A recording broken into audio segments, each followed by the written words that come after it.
tennis to resume in China, but why did it ever halt?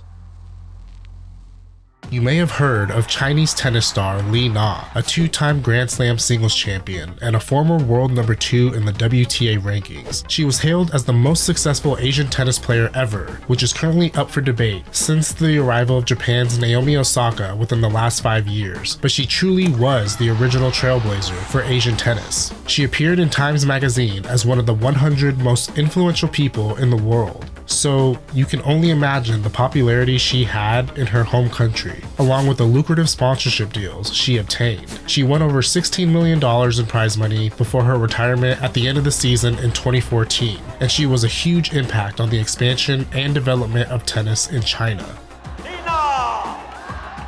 Up until the end of 2019, there were a total of 14 ATP and WTA events held throughout China. The Asian Swing, as it was dubbed, which occurs after the end of the US Open, earned an enormous amount of revenue, yielding in $109,733,686 for the WTA alone in 2019. One of the biggest tournaments of the season, held in Shenzhen, the WTA Finals, provided $14 million in prize money and $4.42 million to Australia's Ash Barty, the winner of the event. This was an all-time record at the time, and the WTA had just signed a 10-year deal with China to continue the event in Shenzhen. The future looked optimistic and promising for the Chinese nation, but then tragedy struck in 2020, and a devastating global pandemic would jeopardize the future of sports in China. Society as we would know would change forever, and thousands of businesses, including the WTA and ATP Tour, would cease. The entire Asian Swing canceled. With no end in sight to this deadly illness, the governing bodies of the sport were forced to come up with a game plan for next year and lose out on millions of dollars produced by the end-of-year tournaments in China. On July 1st, 2021, COVID-19 still on high alert, an announcement was made by WTA CEO Steve Simon that the Asian Swing was cancelled for a second straight year, with only the WTA Finals in Shenzhen still in question. We are disappointed that our world-class events in China and Japan will not take place this year, Simon said. We are working on a parallel path to provide playing opportunities in other regions. So it was a fact that tournament play will not resume in China in 2021, with the exception of the WTA Finals. A little wizardry. Then, a few months later, a huge statement was posted to the internet that shook the tennis world on November 2nd, 2021 by another Chinese star, a true pioneer of the sport in China, and a former two-time doubles Grand Slam champion, Peng Shuai.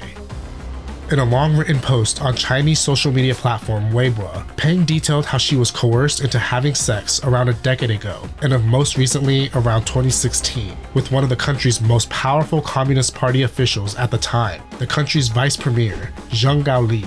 Zheng, who was officially retired before the allegations surfaced, served as the Communist Party Secretary of Tianjin, among other roles and ranks throughout his lifetime as a Chinese politician, a very powerful person in the nation, to say the least. Throughout Peng's post, she details what happened in the most recent coercion. She said that Zheng asked her to come play tennis at the Kongming Hotel in Beijing. After playing, Zheng and his wife, Kong Ji, brought Peng to their home. They went into their room. She says it was just like what happened 10 years ago in Tianjin. He asked her to have sex with him. At first, Peng didn't agree. She was crying. Zheng began to persuade her, manipulate her, trying to get her to let her guard down, until eventually, she did. Peng describes how she developed feelings and what she thought was love for Zheng. In hindsight, she realized she was vulnerable and caved into a married man she truly felt she cared for, as they would talk for hours and play chess, ping pong, and even tennis together. But she wanted more than that. She wanted his love, as he would even tell her he loved her. However, he was very blunt about the fact that divorcing his wife would be politically impossible.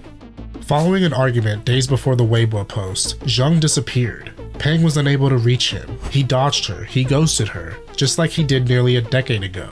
And that's when Peng felt the manipulation sink in. She now realized what all he wanted from the beginning. So now, she decided to go public with it, with what happened, in her words. Her post made headlines as it drew more attention to the Me Too movement in China. However, Peng's name came under censorship. Her post deleted within 20 minutes of being uploaded, and Peng's communication on social media suddenly stopped, and her whereabouts started to become a mystery. No one knew where she was, not even her employer. Where is Peng Shuai? The WTA wanted answers.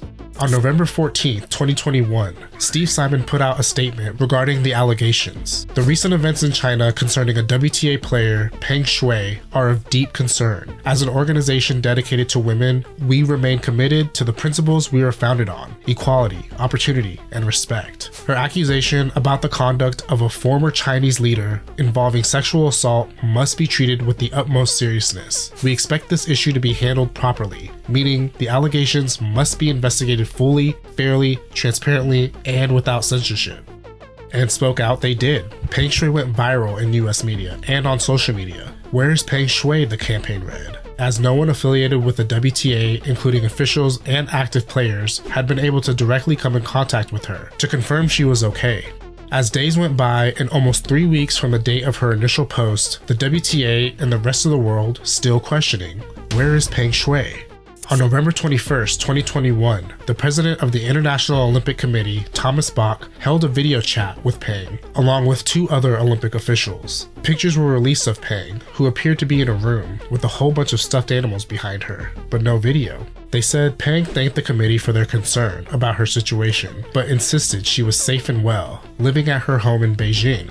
Simon and the WTA pushed back, as they thought this wasn't enough. He wanted to speak to Peng by himself, but the request wasn't met. It remains unclear if she is free and able to make decisions and take actions on her own, without coercion or external interference, Simon said. He also went on to say he is willing to lose millions of dollars worth of business in China if her allegations were not investigated and Peng was not accounted for. And with what he said, he absolutely meant. That come with it, because this is certainly this is bigger than the business. On December 1st, 2021, the WTA posted on their Twitter account, "With the full support of the WTA Board of Directors, I am announcing the immediate suspension of all WTA tournaments in China, including Hong Kong." Simon said he was greatly concerned about the risks all players and staff would face if they were to hold events in China. It was clear what Simon and the WTA wanted: a transparent investigation without censorship into Peng's sexual assault accusation. So there it was, the Women's Tennis Association versus the almighty nation of China. Fast forward to the conclusion of the US Open in 2022, the Asian swing now on the horizon, but the WTA still holding firm with no tournaments to be held in China, as an investigation into Peng Shuai still has not taken place. Play would resume in Japan and South Korea, but the WTA needed backup tournaments to fill the void of the millions of dollars that Simon was so ready to lose by not playing in China. The autumn schedule now included a new WTA 1000 event in Guadalajara, Mexico, a WTA 500 event in San Diego, California, and a WTA 250 tournament in Tunisia. The 2022 WTA fall calendar will provide a robust amount of job opportunities for players in a regional calendar flow that will take us through the end of the season, Simon said. And that stood true. However, it took Mickey Lawler, the WTA president, months to find a replacement for Shenzhen. And how do you replace a tournament that just coughed up $14 million in prize money at one of the biggest championships on tour with a signed 10-year deal? You don't. But the WTA made do, and after much consideration, the WTA chose Fort Worth, Texas, the Dickies Arena, as the destination alternate with less than 2 months before the tournament. All costs, including prize money and tournament fees for the 8 singles players and 8 doubles teams, paid for by the WTA. A massive difference from 2019, where Barty took home over $4 million alone. In comparison, the total prize pool at Fort Worth for all players involved equaled just $5 million. The biggest issue for the WTA has now become their financial stability. Without China, the organization wasn't profiting at all. Sure, there were other deals and sponsorships in talks, but Simon rarely and briefly spoke on them. When you look at the numbers, the WTA earned a yearly revenue of almost $110 million in 2019. In 2020, they earned $37,666,082, their first year without the Asian swing. That's a massive $72 million difference. On April 13, 2023, 16 months after it was announced that the WTA had boycotted its Chinese tournaments, Simon released a statement explaining how the organization plans to return to China despite their demands still not met. "We're currently convinced that the requests that we put forth are not going to be met," Simon said. And with that, to continue the same strategy doesn't seem to make sense, and we need a different approach. Our members believe it's time to resume our mission in China, where we believe we can continue to make a positive difference, as I think we have over the last 20 years when we've been there, while at the same time making sure that Peng is not forgotten and that we can, by returning, make some progress. So what happened? Why the retreat? The WTA was so firm in their stance that tennis will not go back to China a very short 16 months ago.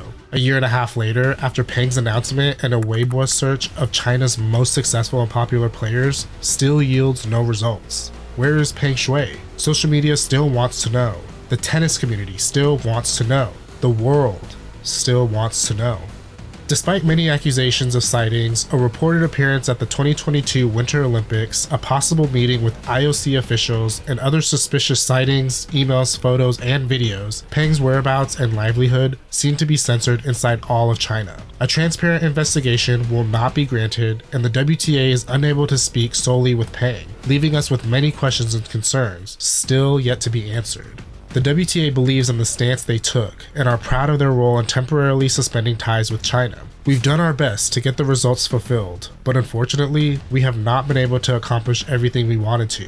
Things have to evolve. You can't keep doing the same thing if it's not working. But it sounds like to many that the WTA succumbed to the pressure of the dollar bill. Did they overreach by demanding an investigation? Did they succumb too soon? Was tennis in China on the verge of being cancelled in 2022, regardless of Peng's statement? Some support their stance, others call it predictable. At the end of the day, money seems to rule all, and now the Asian swing is in full effect in 2023, which includes some of the biggest tournaments of the season on both the men's and women's tour, grossing in so much money, hosted by one of the most powerful nations in the world. 那个电子邮件说您给 WTA 的主席发了一封电邮信，里边说这个性侵的这个事实是不真实的，是这样吗？这封电邮是您自己写的吗？我觉得你这是几个问题啊。首先我要强调一点是非常重要的，我从未说过、写过任何人性侵我，这一点是要非常强调清楚的。